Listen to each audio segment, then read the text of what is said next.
première interview sur le festival de l'oiseau et de la nature ici à Abbeville, dans la baie de Somme. Donc je suis avec Marc, représentant de la société Jama. Jama qui est une société donc, de Millau, si je ne dis pas de bêtises. Est-ce que vous pouvez nous présenter un petit peu? Je pense que la plupart des photographes nature connaissent Jama, de par les produits vendus, mais tous les photographes ne connaissent pas justement Jama et ce que fait Jama finalement.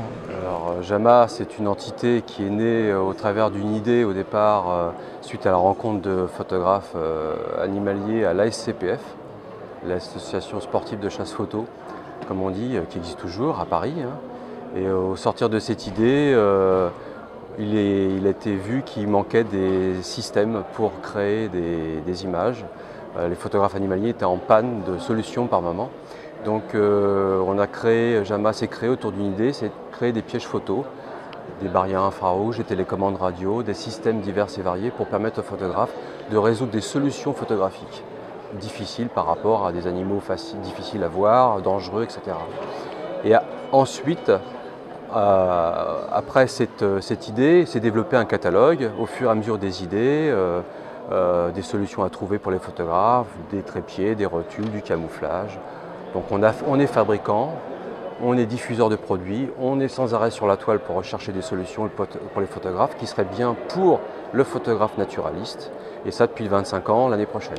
Alors Jama, on connaît votre présence à Namur, à Montier-en-Der entre autres, sur quand même des gros festivals. C'est votre première présence ici dans la baie de Somme. Qu'est-ce qui vous a donné envie de venir justement? Ce qui nous a donné envie de venir, c'est que c'est la première fois que le festival crée une solution globale pour permettre aux professionnels de la photo de proposer leurs produits, ce qui n'était pas le cas jusqu'à présent. Donc ils nous ont demandé ce qu'on en pensait, on a dit qu'on était partant, ils nous ont demandé si on voulait bien s'impliquer financièrement et puis au niveau de notre participation vis-à-vis du festival en tant que soit sponsor ou autre, et on a dit qu'on était prêt à le faire. Donc on y a souscrit, d'autant plus que moi j'ai un attachement de cœur vis-à-vis de la baie de Somme parce que j'y venais très souvent il y a longtemps en arrière. Donc j'ai été bénévole au Marcanterre et donc de ce fait je me réjouis d'être là aujourd'hui. Voilà. Les photographes en venant sur les expositions, sur les sorties nature, s'ils peuvent trouver en plus des solutions d'achat diverses et variées, donc faisant une pierre deux coups, ça ne fera que renforcer la fréquentation des sites. C'est l'avantage aussi d'avoir les distributeurs, les fabricants qui viennent avec leur matériel, c'est qu'on peut le tester finalement. On peut le tester, on peut discuter avec les professionnels, toucher, regarder, poser des tas de questions, avoir des réponses. Et donc Jama, très connu dans le milieu de la photo, en tout cas pour les photographes, mais si je ne dis pas de bêtises, vous avez aussi d'autres secteurs d'activité finalement. Oui, nous ne sommes pas que fabricants et diffuseurs de produits pour l'animalier. Enfin nous, ce qu'on appelle l'animalier, c'est des produits choisis par Jama pour l'animalier, trépied, rotule, camouflage, etc., sac photo. Nous sommes aussi diffuseurs sur une partie son pour les naturalistes.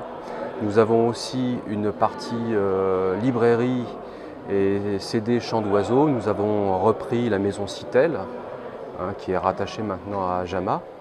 Et puis aussi nous sommes installateurs sur des sites, c'est-à-dire que des structures comme la LPO, comme les parcs naturels régionaux, nationaux, les réserves ont besoin de solutions parce qu'ils ont observé telle et telle espèce à photographier, à filmer, et qu'ils veulent préserver. Donc ont besoin de solutions spécifiques, donc ils s'adressent à nous et on fait des installations sur place. Sur du sur-mesure. Vous êtes multitâche, polyvalent dans le domaine animalier finalement. Et donc pour terminer, ce qui intéresse aussi les gens, c'est de voir un peu le matériel intéressant. C'est vrai qu'on parle de rotules, on parle de trépieds, il en existe des quantités indénombrables différentes. Oui. Vous êtes spécialisé dans l'animalier, dans la nature. Donc vous vouliez nous présenter peut-être 2-3 gammes ou 2-3 produits assez innovants et très utiles pour les photographes animaliers. Alors je montre là deux exemples. Alors, la rotule pendulaire Wimberley qui est ici, qui est l'inventeur du système et qui est, à mon sens, la marque qui offre le meilleur la meilleure qualité, d'autant plus que sur le plan historique, on n'a jamais eu aucun retour d'aucun photographe qui a dit oui, il s'était passé ceci, cela, de négatif. Donc on est vraiment dans quelque chose qui est le plus adapté et le plus pérenne dans le temps pour le photographe qui se lancera sur du matériel de qualité. On est sur un produit phare aussi, une composition proposée par Jama, c'est-à-dire que Jama achète des rotules Arca suisses. Nous achetons la rotule boule Arca, donc qui a une puissance terrible une puissance de 60 kg, donc largement confort pour ce qu'on mettra dessus. Si on met un gros télé, il n'y aura pas de problème. Et on y rajoute un étau Wimberley sur lequel on viendra mettre ensuite un bras sidekick. Voilà. Bras sidekick qui me permettra d'avoir, ici on mettra le téléobjectif, qui nous permettra d'avoir une équivalence pendulaire comme celui-là, avec une quasi-fluidité égale à la pendulaire, sauf que là on a deux solutions en une, puisque on fait de l'animalier, on met le bras, on veut faire autre chose, et ben on retire le bras. Donc ça c'est pour les trépieds, effectivement, et ça aussi pour l'animalier, quand vu tout ce qu'il y a à transporter.